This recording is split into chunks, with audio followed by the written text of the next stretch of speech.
One of the biggest things that Trump has going for him is the profound cynicism of the American public about the actions of our political class. There's this recent polling that I saw about a week ago that stuck out to me amidst all the impeachment polling. And it's not about impeachment. It's about whether people think that what Trump did, meaning his comments and actions about Ukraine, investigating Joe Biden, whether they're essentially out of the ordinary and abnormal, right? And despite the fact that they are pretty abnormal, 46% of registered voters in battleground states see it as typical of what politicians do, compared to 42% who view it as something much worse. And for those removed from the daily workings of governance, it's just hard to convey how norm-shattering and lawless what the president did is. But some of the people who have best insight into that, into what is normal and abnormal, are people who worked for the last administration, which both because of, I think, the president's character, Barack Obama's character, and also by necessity, politically, was an incredibly scrupulous administration about following the letter of the law. Help me welcome one of the cabinet members from that administration, the former Secretary of Homeland Security, Jeh Johnson.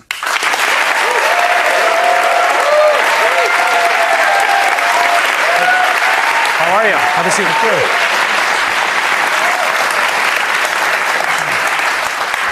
So I want to start with this, right? So, by the way, this is way more fun than talking to a little lens. Yes, I think so. Location.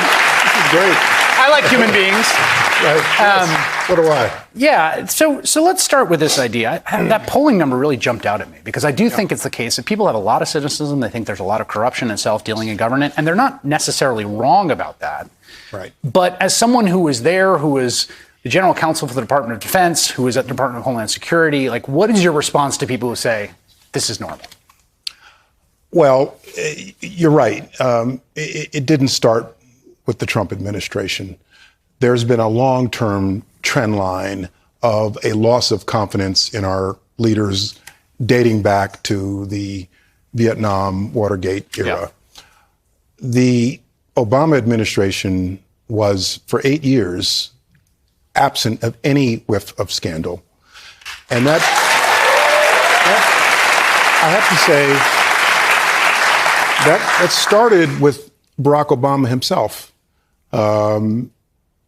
I sat in countless meetings with him where we would talk about the intelligence picture, we would talk about law enforcement, the Attorney General. You did not need to tell Barack Obama, don't tell the Department of Justice what to do with a particular case. Right. He knew that because of his own moral and ethical compass. You don't shade the intelligence picture.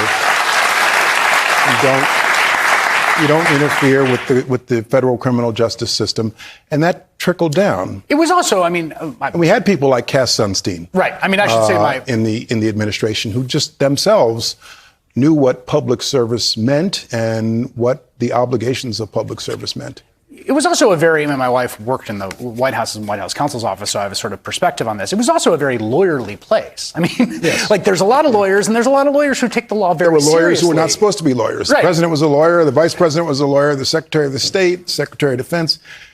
The most feared line for somebody who was a lawyer in the administration is when a non-lawyer with a law degree begins with, I know I'm not supposed to practice law, but, right. And they proceed to tell you what the law should be, right? But I thought of you because there was this small article in Yahoo about how the Pentagon officials at one point, they run a legal analysis about withholding the aid, right? When the president's withholding the aid, and they conclude that they're worried it's illegal.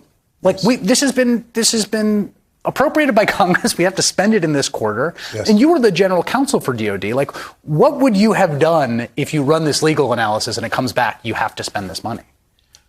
Well, where do I start? What's so interesting about the current situation is not just the lawyers recognized that this was wrong. Unlike the situation during the Trump campaign with the Russians, where just a few people close hold in Trump Tower knew what was going on. Right. There were a lot of people, dedicated public servants, who come straight out of central casting, the straight arrows, the lieutenant colonel, decorated Army veteran, Taylor, Morrison, who all recognized this isn't right. This is not what we're doing. Yeah. We should be doing in national security. And they want to talk about it. They cannot be bottled up, even if it means resigning from career federal service. Yeah, I think that in some ways that's why this is so high relief, right? Because you have this culture clash between people who don't think there's anything wrong with the people who do. There's another sort of legal conundrum today, which is the Department of Homeland Security, which you were the cabinet secretary for, yes, is now without a head today. In fact, the president came out and he said that the acting head, I think Chad Wolf, had taken over. Yes. But then the current spokesperson, McAleenan spokesperson, said that he was actually still acting. Yes. There's like a little two popes situation over at DHS. Right. What is going on over there? To be honest.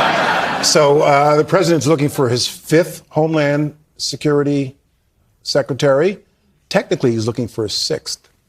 Do you know who the first one was? No. Me. Oh, right. You stayed over for a little bit. 7 hours and 32 minutes because I was designated survivor that day. So I make a great trivia question. Who was the first member of Donald Trump's cabinet to resign? That's good.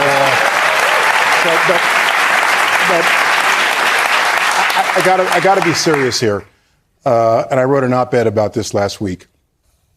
In the public eye these days, Homeland Security is nothing but border security, separating kids at the border. And if you're standing in the end zone, the military protects you at the 50-yard line, the intelligence community protects you at the 50-yard line, the Department of Homeland Security protects you at the 1-yard line.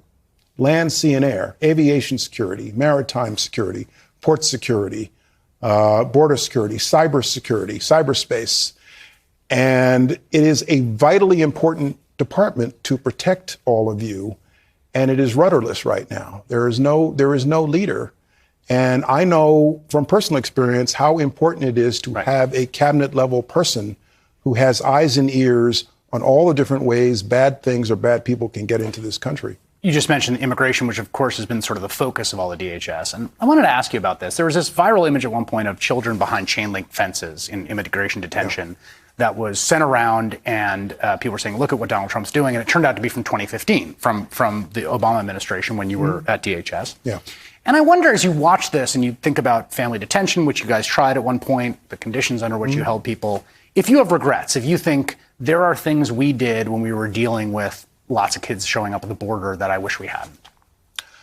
Well, look, there's no way you can go through a difficult public position, wrestling with difficult public issues, and not have some regrets. But I do believe that we did the best we could with what we had, with the best of intentions. And so if there are images of kids in chain link fences, you will also find images of kids in chain link fences from 2015, and I'm in there with them, talking to them about the dangers of the journey, why they came, because I wanted to understand these kids and what motivated them to come from Central America. And what they'd say to me over and over again is, my mom sent me up here to be with my grandmom because the gangs were going to make me join or they were going to kill me. And so we have to enforce the law. Americans want secure borders, but we in public service have to wrestle with these tough issues with a good degree of humanity, understanding the story at the most basic level. And that's what I think a lot of us in the Obama administration tried really hard to do. Jay Johnson, great to have you. Thank you very much. Thank you. Hey there, I'm Chris Hayes from MSNBC. Thanks for watching MSNBC on YouTube. If you want to keep up to date with the videos we're putting out, you can click subscribe just below me or click over on this list to see lots of other great videos.